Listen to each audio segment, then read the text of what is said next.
नमस्कार, India news Rajasthan के खास कार्यक्रम बोलियो राजस्थान में आपका स्वागत। मैं आपके साथ तरन्नुम जहान शेख। देश जैसे जैसे डिजिटल दुनिया की तरफ बढ़ रहा है, वैसे ही हमारी खर्ते में आ रही है। और चाहे बैंक खाता हो या फिर प्राइवेट डॉक्यूमेंट्स हो, इंटरनेट की इस दुनिया में कुछ भी सिक्योर नहीं है। आजकल ऑनलाइन ठगी आम बात हो चुकी है। आपको बता दें कि आए दिन ऐसे मामले भी सामने आते हैं जिसमें लोग इसका शिकार हो जाते हैं। इंटरनेट आने के बाद जहां लोगों के काम आसान हो गए हैं, तो वही ऑनलाइन ठगी के मामले बेतहाशा बढ़ते जा रहे हैं। अब बता दें आपको कि जिस तरीके से एक क्लिक की गलती से बैंक खाते मिनटों में खाली हो जाते हैं, तो वही धोखे से अकाउंट में पैसे डलवाना हो या फिर किसी के डिटेल्स निकालकर पैसे निकलवाना हो, ऑनलाइन ठगी करने के लिए जालसाज जैसे तैसे फॉर्मूले अपनाते हैं कि कोई भी झांसे में आ जाता है। अब ऐसे में सवाल तो उठता है, लेकिन लगातार जागरूकता अभियान चलाने के बाद लोग इसका शिकार हो रहे हैं। तो इसी मुद्दे को लेकर इंडिया न्यूज राजस्थान की टीम प्रदेश के अलग अलग जिलों में पहुंची और लोगों से उनकी राय जानी है। तो सबसे पहले आपको लेकर चलते हैं कोटा, जहां से हमारे सहयोगी राजेंद्र भारद्वाज ने लोगों से खास बातचीत की है। क्या कुछ कहना है लोगों का, जरा इस रिपोर्ट में देखिए। देश में साइबर क्राइम लगातार बढ़ता जा रहा है और साइबर क्राइम के शिकार कई लोग होते जा रहे हैं। ऑनलाइन ठगी के साथ ही लोगों के जो मेहनत की कमाई है वो साइबर ठग लूट लेते हैं और उसके बाद में उसकी एफआईआर तक दर्ज नहीं हो पाती है और लोग इधर उधर भटकते रहते हैं, मगर कहीं ना कहीं साइबर क्राइम के प्रति लोग जागरूक नहीं हैं। इंडिया न्यूज राजस्थान के खास कार्यक्रम बोलियो राजस्थान पर इस विषय पर बात करने के लिए हमारे साथ कुछ स्कूली बच्चे और कुछ अध्यापक मौजूद हैं, उनसे बात करना चाहेंगे। देखने को मिलता है प्रतीक जी कि लगातार साइबर ठगी के जो मामले हैं वो लगातार बढ़ते जा रहे हैं, क्या कारण है इसका? सर, इसके अंदर सबसे बड़ा कारण हमारी खुद की गलती और शॉर्टकट्स हैं। हमें खुद R&D रिसर्च एंड डेवलपमेंट रखना चाहिए। हमें जो भी ऑनलाइन वर्किंग करनी है वो हमें किसी के भी ऊपर डिपेंडेंट नहीं होना चाहिए। हमें उस चीज़ को खुद सीखना चाहिए, समझना चाहिए, ऑथेंटिकेट करना चाहिए। अपने यूज़र नेम पासवर्ड्स हमें किसी से भी शेयर नहीं करने चाहिए। हमें जो भी वर्किंग करनी है वो हम खुद करें, किसी के ऊपर डिपेंडेंट नहीं रहें कि हमने हमारे किसी फ्रेंड को बोल दिया कि मेरा ये चीज़ अपडेट कर दो, या कॉल पे किसी ने भी हमसे कोई भी OTP पूछा, सेट कि वो बैंक से कॉल कर रहा है, किसी आपके कार शोरूम से फ़ोन कर रहा है, वैक्सीन डोज के लिए फ़ोन कर रहा है। आपको जो भी वर्किंग करनी है आप खुद करिए।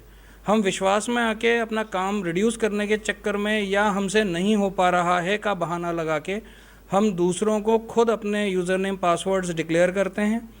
उससे वो लोग हमारे अकाउंट्स एक्सेस करते हैं, हम बैंकक्रप्ट होते हैं और फिर हम दूसरे पे ब्लेम करते हैं, जबकि गलती हमारी खुद की होती है। मैडम, 21वीं सदी है, 21वीं सदी में डिजिटलाइजेशन बहुत ज़्यादा हो रहा है, उससे के साथ ही साइबर क्राइम भी लगातार बढ़ता जा रहा है। क्या करें ऐसा जिससे साइबर क्राइम रुक सके?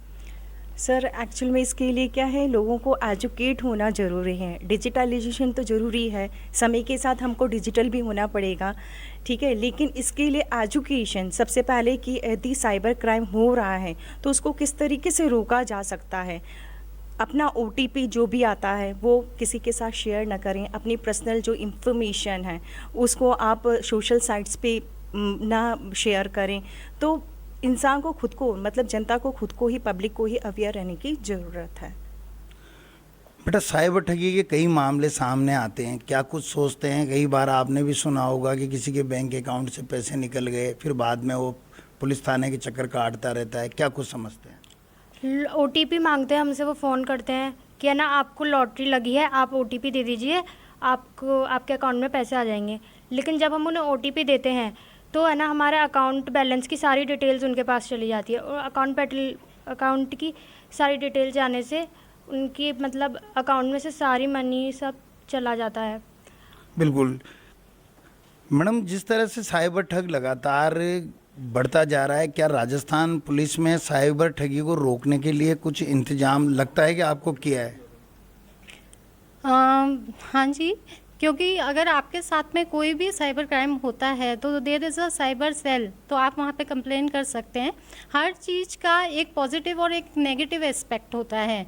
तो आजकल इंटरनेट डिजिटल बहुत ज़्यादा ज़रूरी है क्योंकि ये आपके डेवलपमेंट में हेल्प कर रहा है, पर इसके साथ में क्राइम भी बढ़ते जा रहे हैं। जैसे कि आजकल बच्चे कई गेम्स जो हैं वो प्ले करते हैं एंड वो ह्यूज अमाउंट लॉस करते हैं इसमें।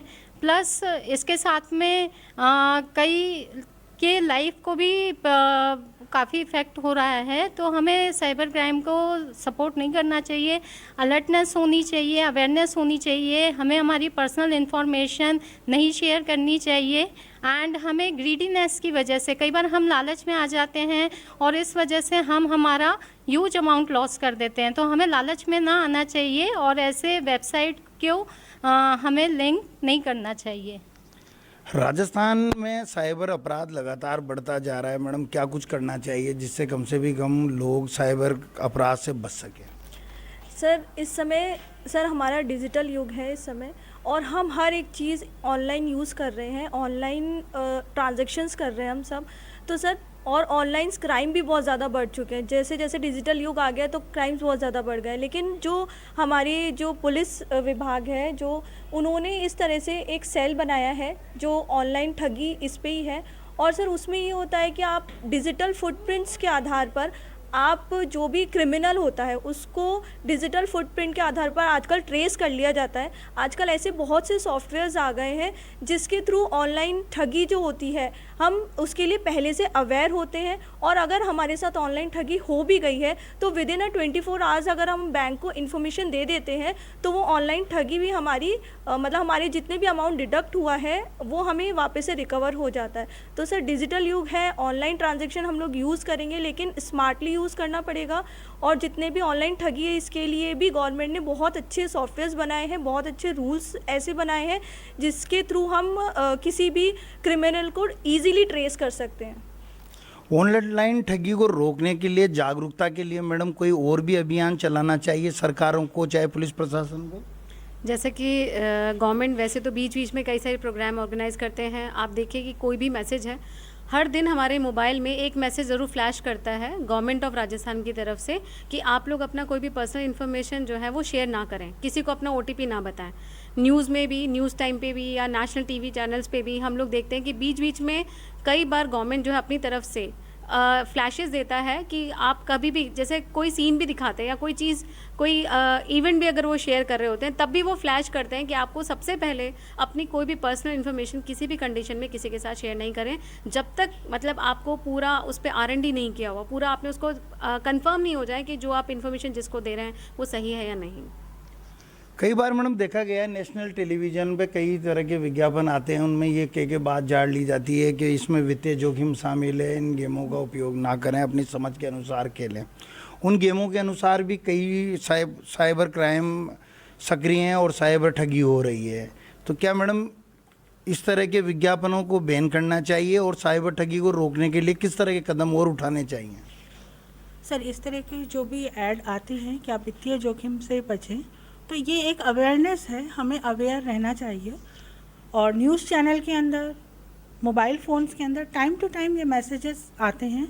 ये हमको डिजिटल युग में हमें स्मार्ट होना पड़ेगा और हमें अपने जो पर्सनल डिटेल्स है उनको सावधानी पूर्वक हम शेयर करें। हम जो है अपने फ्रेंड्स को या किसी अननोन पर्सन के साथ में हम अपने जो OTP वगैरह जो है वो हम नहीं शेयर करें, क्योंकि बैंक खुद भी एक जनहितार्थ एक टैगलाइन देती है कि बैंक कभी भी किसी से उसके OTP वगैरह नहीं मांगती है। तो हमें इन चीज़ों का ध्यान रखना चाहिए। यदि साइबर अभी जो है हम लोग डिजिटल युग के अंदर इतना इजीली सब कुछ वर्क कर पाते हैं, घर बैठे हम ट्रांजैक्शन कर रहे हैं, तो हमें उस स्मार्टनेस के साथ में हमें ये सारी चीज़ें करनी चाहिए। और टाइम टू टाइम जो भी इस तरह के मैसेजेस जो आते हैं उनको हमें फॉलो करना चाहिए ताकि हम जोखिम से बच सकें। साइबर ठग काफ़ी सक्रिय हैं और साइबर ठगी के साथ साथ साइबर अपराध भी लगातार बढ़ता जा रहा है। एक सबसे बड़ा क्वेश्चन ये उठता है कि कहीं ना कहीं जो साइबर ठगी होती है, साइबर ठगी के बाद में क्या पुलिस प्रशासन पूरी तरह से कोऑपरेट करता है उन लोगों को? जी हाँ सर, मेरे हिसाब से, मेरे पॉइंट ऑफ व्यू से पुलिस काफ़ी, हमारी जो इंडियन पुलिस है काफ़ी सक्रिय है। और आजकल ऐसे कई सॉफ्टवेयर्स भी हमारी पुलिस भी अपडेटेड है, पुलिस भी हमारी मॉडर्नाइज्ड है, टेक्नोलॉजी हमारे पास काफ़ी अच्छी है। और किसी भी क्राइम को ट्रेस करना आज इजी हो गया है। पुलिस डिपार्टमेंट ने भी इस तरह के कई सॉफ्टवेयर डेवलप करे हैं जिससे कि हम किसी भी क्रिमिनल को, किसी भी ऑनलाइन ठगी को हम ईज़िली उसको हम ट्रैक कर सकते हैं, क्रिमिनल तक हम पहुंच सकते हैं। तो जागरूकता इसके बारे में हमें और फैलाने की आवश्यकता है, अपने आप को अपडेट करने की आवश्यकता है। टेक्नोलॉजी है, मॉडर्न वर्ल्ड है और हर चीज़ के सर प्रोज एंड कॉन्स सबके होते हैं। तो ये तो साइंस है, टेक्नोलॉजी है, इसके भी अपने प्रोज हैं, कॉन्स हैं और हमें अपने आप को अपडेट करने की ज़रूरत है। जो भी हम ऑनलाइन ट्रांजैक्शन वगैरह करते हैं उसमें हमें अपने आप को उसकी पूरी नॉलेज हमारे पास होनी चाहिए। और रिजर्व बैंक ऑफ इंडिया जो गाइडलाइंस हमें देता है उसके बारे में भी हमें जागरूक होने की आवश्यकता है, उनको फॉलो करने की आवश्यकता है। ऑनलाइन ठगी के कई मामले बढ़ते जा रहे हैं और ऑनलाइन ठगी के मामलों को रोकने के लिए पुलिस भी लगातार सतर्क है, मगर कहीं ना कहीं लोगों को जागरूक रहना पड़ेगा। लोग यदि जागरूक होंगे तो कहीं ना कहीं साइबर क्राइम पर लगाम लग पाएगी। कैमरामैन विक्रम सिंह चौहान के साथ राजेंद्र भारद्वाज, इंडिया। अभी आपने कोटा की जनता की राय सुनी, अब आपको सीधा लेकर चलते अजमेर, जहां से हमारे सहयोगी जावेद खान ने इसी मुद्दे पर लोगों से खास बातचीत की है। क्या कुछ कहना लोगों का, खास रिपोर्ट के जरिए देखिए। कि साइबर क्राइम दिनों दिन बढ़ता ही चला जा रहा है। लोग बाग जो है ऑनलाइन के ज़रिए, फेसबुक के ज़रिए, व्हाट्सएप के ज़रिए या मीठी मीठी बातों के ज़रिए लोगों को बरगलाते हैं और उनके अकाउंट को पूरा का पूरा खाली कर देते हैं। इस मामले में कुछ पीड़ित लोग और कुछ नगर के गणमान्य लोग भी मेरे साथ में इस वक्त मौजूद है, जिनसे साइबर क्राइम के बारे में खास बात करेंगे। इंडिया न्यूज़ में आप सभी का स्वागत है। जिस तरह देखा जा रहा है कि साइबर क्राइम दिन पर दिन बढ़ता चला जा रहा है, जिस तरीके से इंडिया न्यूज़ की टीम को ज्ञात हुआ है कि आपके साथ में भी साइबर की ठगी हुई है, क्या कहेंगे इसके बारे में? हमारे पास एक फौजी अफसर का फ़ोन आया, उसने हमारे को कुछ नेबुलाइजिंग मशीन का ऑर्डर दिया और जब वो हमारा आदमी वहाँ पर पहुँचे तो उन्होंने कहा कि कुछ अकाउंट की प्रॉब्लम आके उनको बातों में उलझा के उन्होंने उसमें कहा कि आप इसमें 10,000 रुपये डालो, लेकिन उनके पास 4-5 हज़ार रुपये थे, वही उन्होंने उनके डाल दिए उन्होंने। उसके बाद हमें मालूम पड़ा कि वो पूरा मतलब ठग था वो, और उसने अपने बातों में अपना पूरा फ़ोटो और लाइसेंस वगैरह सब उसने डाला अपने जाल में फंसाने के लिए। अब बाकी का जो अनुभव हुआ आप इनसे मेरा नहीं, जिस तरीके से आपने क्या इस मामले को थाने में पुलिस में शिकायत करी थी क्या? पुलिस वाले छोटे मोटे मामलों में कोई रुचि नहीं ले रहे हैं, न कोई यहाँ पे साइबर स्टेशन मतलब ऐसा मौजूद है और न कोई स्पेशलिस्ट है। तो आम जनता की इस मामले में कोई सुनवाई नहीं होती। छोटे मोटे मामलों को ये उसमें अपने संज्ञान में लेते ही नहीं है, इसलिए ये आम जनता बहुत त्रस्त है और बहुत ही भयभीत भी है। बिल्कुल सही बात है, जनता की कोई सुनने वाला है नहीं। छोटे मोटे साइबर क्राइम जो होते हैं, साइबर क्राइम का एक बहुत बड़ी यहाँ पे यूनिट होनी चाहिए जिससे कि इस तरीके की हरकतों पे, इस तरीके की जो क्राइम होते हैं इस पर अंकुश लग सके। आप क्या कहेंगे इस बारे में? मेरा ये कहना है कि मतलब इस साइबर क्राइम के लिए कोई ना कोई यहाँ पे यूनिट होनी चाहिए, ताकि जिसके साथ भी ऐसा कुछ हो रहा है वो जो भी पीड़ित के साथ में यहाँ पे कुछ ऐसा हो रहा है वो उसको यहाँ पे जाके कंप्लेन कर सके, और ताकि पुलिस वाले भी उनकी सुने। क्योंकि यहाँ पे साइबर क्राइम जैसे कुछ है नहीं, पुलिस स्टेशन में जाने पे बोलते हैं वो साइबर क्राइम पे जाओ, ऑनलाइन कंप्लेन करो जाके। ऑनलाइन कंप्लेन करने पे वहाँ पे कुछ रिप्लाई आता नहीं है, आता भी है तो 10-15 दिन बाद आता है, जो उसके बाद वो सब कुछ मतलब उसके बाद कुछ कोई कर नहीं सकता। बिल्कुल सही बात है। साइबर का और इसके अलावा पुलिस प्रशासन का भी बहुत ज़्यादा एक्टिव होना इस पर मायने रखता है, क्योंकि अगर इसके ऊपर समय रहते अगर अंकुश नहीं लगेगा तो शायद ये बहुत बड़ा इनका एक नेटवर्क बन जाएगा जिससे देशवासियों को भारी नुकसान का सामना उठाना पड़ सकता है। जिस तरीके से ये बहुत मीठी मीठी अच्छी बातें बताकर फ़ोन के ऊपर बरगला कर लोगों को अपने जाल में फंसा लेते हैं और उसके बाद में अकाउंट खाली कर देते हैं, क्या कहोगे इसके? हमने इस पर हमारे साथ जो हुआ था, ये घटना घटी थी, उसके बाद हमने बैंक में भी कहा था कि बैंक वालों ने भी कुछ वो रेस्पॉन्स नहीं दिया हमारे को। हमने उनको पूछा भी था कि भाई जिस अकाउंट में पैसा गया वो बताएं, तो उन्होंने कहा कि ये तो जो क्या बोलते रमी वाले उसमें अकाउंट में चला गया, तो वो पैसा वापस मिलना भी नहीं हमारे को। तो इससे एक बैंक को भी बताना चाहिए कि भाई ये अकाउंट में पैसा गया तो कैसे वापस आ सकता है, या इसकी रिकवरी कैसे हो सकती है, या इसका जो विधान क्या है कि भाई किस तरह इस पैसे को वापस लिया जा सकता है। इस तरह से अगर होता रहेगा तो काफ़ी जो गरीब लोग हैं जो इस चाल में फंस जाते हैं तो वो कैसे अपना पैसा निकालेंगे। अब कई लोग होते हैं उनको अभी बहुत फर्जी कॉल भी आते हैं काफ़ी कि आप इस तरह करिए OTP आएगा, वो आएगा, उस तरह का काफ़ी पैसा निकल जाता है। तो इसके लिए कुछ ऐसा समाधान किया जाए ताकि जो लोग ये पीड़ित हो रहे हैं वो इससे बच सकें। आगे जाके। बिल्कुल सही बात है, बैंक को भी इसके अंदर सपोर्ट करना चाहिए पूरी तरीके से। बैंक इसमें सपोर्ट करती नहीं है कि वो अकाउंट में कौन से अकाउंट में पैसा गया, जबकि ऑनलाइन पता पड़ सकता है कि किस अकाउंट में पैसा जा रहा है, कहाँ जा रहा है, क्या जा रहा है। इसके ऊपर कोई पुख्ता कार्रवाई होती नहीं है, पुख्ता इसके ऊपर कुछ अंकुश लगता नहीं है। जनता जिसके पास जमाने पूरे उम्र भर की पूंजी होती है, उनके तक के बैंक के अकाउंट खाली हो जाते हैं, जहाँ पर बहुत ज़्यादा इसको लेकर के लोगों में रोष भी है, क्योंकि साइबर क्राइम इस पर बहुत ज़्यादा वर्क नहीं कर रही है। इस पर बहुत ज़रूरी है कि इस पर जल्द से जल्द अच्छा ठोस कानून और कदम उठाना चाहिए, जिससे कि आम जनता का जो पैसा है वो बच सके। निखिल गुजर के साथ जावेद खान, इंडिया। चलिए तो आपको सीधा लिए चलते बीकानेर, जहां से हमारे सहयोगी भवानी जोशी ने लोगों से खास बातचीत की। खास रिपोर्ट देखिए। आज ऑनलाइन ठगी दिन प्रतिदिन हो रही है। लोगों के जो है राशि जो है बैंकों से निकाल ली जाती है और ठग जो है इतना शातिर है कि OTP पूछ के उनके पैसे निकाल लिए जाते हैं, लेकिन ठगी पे रोक नहीं लगी। इसको रोकने के लिए किस तरह उपाय होने चाहिए? हमारे साथ कुछ लोग हैं, बात में ठगी को रोकने के किस तरह उपाय होने चाहिए? ठगी को रोकने के लिए सबसे पहले तो आम आदमी को खुद ही अवेयर रहना पड़ेगा कि आप किसी को भी OTP शेयर ना करें अनटिल अनलेस वो आपका पारिवारिक सदस्य है। अगर मुझे पैसे निकालना है तो मुझे OTP की आवश्यकता ही पड़ती है। किसी अन्य अगर बैंक वाला कोई आपको OTP मांगेगा नहीं, कोई भी कर्मचारी आपको किसी के लिए नहीं देगा, चाहे आधार कार्ड वाला हो तो वो आपके अवेयरनेस से ही हो सकता है। आप क्या मानते हैं जिससे ऑनलाइन ठगी हो रही है उसको लेकर क्या मानते हो? ऑनलाइन ठगी का अभी जो मामला है बहुत ज़्यादा गंभीर रूप से चल रहा है। इसको रोकने के लिए सरकार भी काफ़ी कदम उठा रही है, लेकिन इतना कोई प्रभाव नहीं पड़ रहा है। मेरे साथ ही अभी घटना हुई थी 15-20 दिन पहले। मेरे साथ मैंने फ़ोन की स्क्रीन में फ्लिपकार्ट में कोई ऐसे एडवर्टाइज आया था कि आप 2000 रुपये करो, आपके पास मोबाइल आ जाएगा। तो 2000 रुपये भी चले गए। हमने ऑनलाइन पेमेंट कर दिया और उसकी शिकायत अभय कुमार सेंटर पर हमने कराई थी, लेकिन आज तक हमारे रुपये वापस नहीं आए। हमने जब वापस वहाँ जाकर शिकायत की कि हमारे रुपये क्यों नहीं आए, तो उन्होंने बोला कि वो रुपये वहाँ चले गए, उन्होंने निकाल लिए। अब रुपये मध्य प्रदेश में वहाँ है, आप वहाँ जाके लिए। हम जाके कहा पुलिस प्रशासन है, उनको इतना पता चल गया कि रुपये वहाँ है, बैंक खाता वहाँ है। उस बैंक खाते में गए तो उनको लाके जनता को करना चाहिए, उनको वापस ले जाना चाहिए। पुलिस प्रशासन खुद नहीं रोक रहा है। आप क्या मानते हैं ऑनलाइन ठगी हो रही है, उसको रोकने के लिए किस उपाय होना चाहिए? ऑनलाइन ठगी के लिए मैं जनता को सतर्क करना चाहती हूँ कि जिस बैंकिंग होगी या कोर्ट प्रशासन हो गया, हर तरह से उनको बताया जा रहा है कि आप सतर्क रहो, किसी को अपना OTP नंबर मत दो, क्योंकि ये हर तरह के प्रलोभन देके पब्लिक से जो आम भोली भाली जनता है वो इस तरह के जो ना OTP उनसे डिमांड करती है। उनको समझ नहीं लगता, वो अपना OTP नंबर दे देते हैं, जिससे वो जो ना अपने पैसों के पैसे उनके जो बैंक से निकल जाते हैं। उस सब के लिए उनको मैं बार बार यही कह रही हूँ कि आप अवेयर रहो, इस तरह से अपना OTP नंबर किसी को मत दो।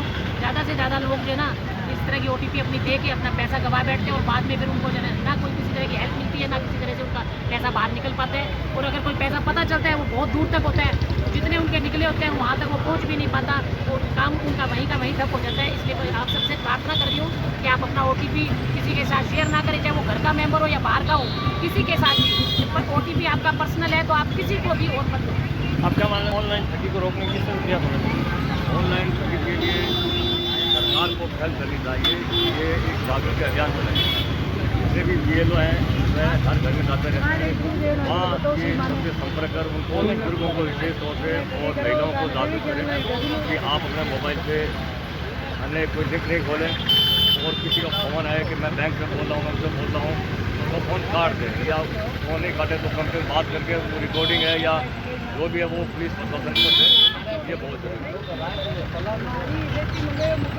कि लोगों का मानना है कि ऑनलाइन ठगी रोकने के लिए खुद को सतर्क होना चाहिए, और जब भी कोई किसी अननोन फोन आए तो उसको जो है OTP नहीं बताया, ताकि जो है यदि OTP बता दी जाए तो उसके खाते से पैसे निकल जाएंगे। वहीं सरकार को चाहिए जल्द से जल्द ऐसे जो है जालसाजों पर अंकुश लगना चाहिए, ताकि लोगों को ठगी रुक सके। इंडियन न्यूज़ राजस्थान के लिए। चलिए बोलिए राजस्थान में फिलहाल मेरे साथ बस इतना ही। देश प्रदेश की तमाम बड़ी खबरों के लिए आप देखते रहिए इंडिया न्यूज़ राजस्थान।